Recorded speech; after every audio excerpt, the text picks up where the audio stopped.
आसंतु शुणिबा एक स्वतंत्र आलेख्य ओडिशा माटीर महान महक सारला दास। ओडिया साहित्यर सुदीर्घ यात्रापथरे सारला दास एक चिरकालीन ज्योतिर्मय नक्षत्र। तांकु केवल आदिकवि बा महाकवि कहीदेले तांको प्रतिभा को संपूर्ण रूपे वर्णना करा जाय पारिबो नाही। से थिले एक युग प्रवर्तक, जड़े भाषा विद्रोही, जड़े समाज संस्कारक एवं सर्वोपरि ओडिया जातिर सांस्कृतिक चेतनार प्राण प्रतिष्ठाता।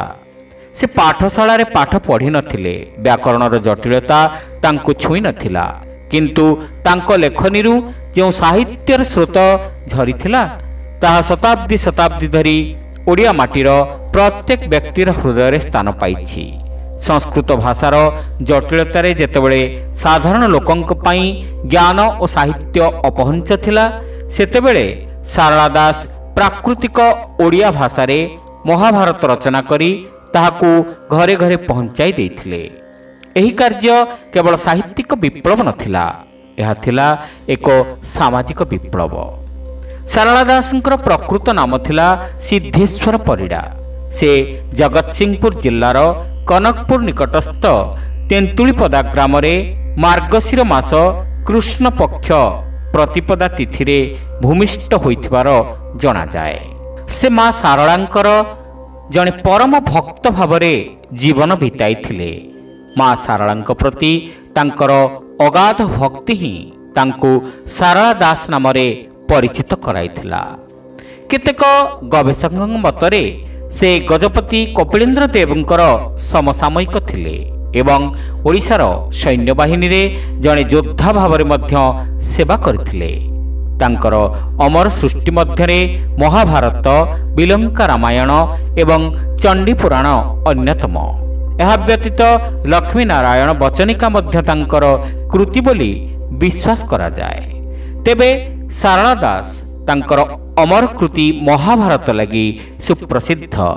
तांको महाभारत केवल मूल संस्कृत महाभारतर अनुवाद नथिला, यह थिला ओडिया संस्कृति, परंपरा, लोककथा, चलनी एवं भावधारार एक समन्वित प्रकाश।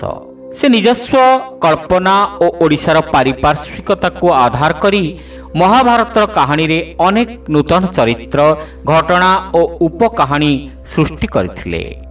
तांकर भीम केवल एक शक्तिशाली योद्धा नथिले, से थिले ओडिया चाषी परिश्रमी भीम, जी निजर शक्ति और साहस को नहीं गर्व करुथिले। तांकर द्रौपदी केवल 5 पतिंकर पत्नी नथिले, से थिले जणे स्वाभिमानी, तेजस्विनी और ओडिया नारीर प्रतीक। सारलांक महाभारतर रचना विषय रे सुंदर कहानी शुणिबाक मिले।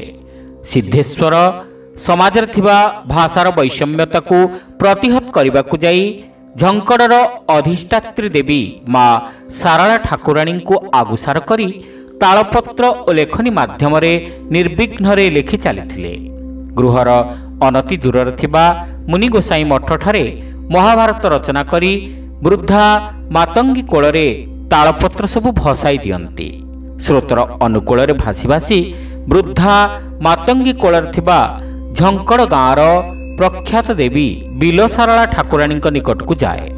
ताहा पुणी क्रम अनुसार स्रोतर प्रतिकूल सेही तालपत्र आसी साधना पीठरे पहुँचे। सेठारे सारला दास ताकू संरक्षित करंती बोली एहार किंबदंती एबे भी लोकमुखरे प्रचलित। माँ सारलांकर कृपा लाभ करिबारु ही से लेखनी चलाई पारुथिले बोली स्वीकार करिसंती। से निजे लिखिसंती, मम हाथे दिले आनी लेखन गोटिए, एहा घेनी जहा कहिबु से होइब शास्त्रमय। एथुरु जणा जाए सारला दासंकर कवित्व प्राप्ति ए लेखनी माध्यम ही विकसित होइथिला। निजर साधारण परिचय को नहीं सारला समाज रे एक नूतन वार्ता देइथिले जे साहित्य केवल उच्च जातिर बा पंडित मानकर एकाधिकार नुहे। ओडिया भाषार प्रचलन और प्रतिष्ठा पाई तांकर अवदान अतुलनीय। तांकरी जोगु ओडिया भाषा निजर एक स्वतंत्र परिचय सृष्टि करि पारिथिला। ତାଙ୍କର ଲେଖାଗୁଡ଼ିକ କେବଳ ଧର୍ମଗ୍ରନ୍ଥ ନଥିଲା, ସେଗୁଡ଼ିକ ଥିଲା ଜୀବନର ବିଭିନ୍ନ ଦିଗକୁ ପ୍ରତିଫଳିତ କରୁଥିବା ଲୋକଶିକ୍ଷାର ମାଧ୍ୟମ। ତାଙ୍କ ମହାଭାରତରେ ନୀତିଶିକ୍ଷା, ଦାର୍ଶନିକ ଚିନ୍ତାଧାରା, ହାସ୍ୟରସ, କାରୁଣ୍ୟ, ବୀରତ୍ୱ ଓ ସାମାଜିକ ବାସ୍ତବତାର ଏକ ସୁନ୍ଦର ସମନ୍ୱୟ ଦେଖିବାକୁ ମିଳେ।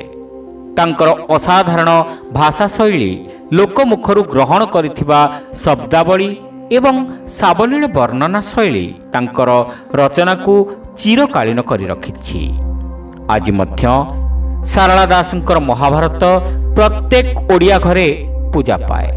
ତାଙ୍କର ସୃଷ୍ଟି କେବଳ ଧର୍ମଗ୍ରନ୍ଥ ନୁହେଁ, ଏହା ହେଉଛି ଓଡ଼ିଆ ଜାତିର ଆତ୍ମା, ସାଂସ୍କୃତିକ ପରିଚୟ ଏବଂ ଅସ୍ମିତାର ପ୍ରତୀକ। ସେ ଥିଲେ ଏକ ଅସାଧାରଣ ପ୍ରତିଭା, ଯିଏ ନିରକ୍ଷର ହୋଇ ମଧ୍ୟ ଜ୍ଞାନର ଏପରି ଏକ ସୁଦୃଢ଼ ଭିତ୍ତି ସ୍ଥାପନ କରିଥିଲେ, ଯାହା ଶତାବ୍ଦୀ ଶତାବ୍ଦୀ ଧରି ଓଡ଼ିଆ ସାହିତ୍ୟକୁ ପରିପୁଷ୍ଟ କରିଚାଲିଛି। ତାଙ୍କୁ ସ୍ମରଣ କରିବା ଅର୍ଥ ନିଜ ଭାଷା, ସଂସ୍କୃତି ଓ ଇତିହାସକୁ ସ୍ମରଣ କରିବା। ଶ୍ରୋତା ବନ୍ଧୁ, ଏଇଠି ଶେଷ ହେଲା ଆମର ସ୍ୱତନ୍ତ୍ର ଆଲେଖ୍ୟ ଓଡ଼ିଶା ମାଟିର ମହାନ ମହକ ସାରଳା ଦାସ। ଏହି ସ୍ୱତନ୍ତ୍ର ଉପସ୍ଥାପନାଟି ଆପଣମାନଙ୍କୁ କେମିତି ଲାଗିଲା କମେଣ୍ଟ କରି ନିଶ୍ଚିତ ଜଣାଇବେ। ଚ୍ୟାନେଲରେ ନୂଆ ହୋଇଥିଲେ ସବସ୍କ୍ରାଇବ୍ କରିବାକୁ ଭୁଲିବେ ନାହିଁ। ରହିଲୁ, ନମସ୍କାର।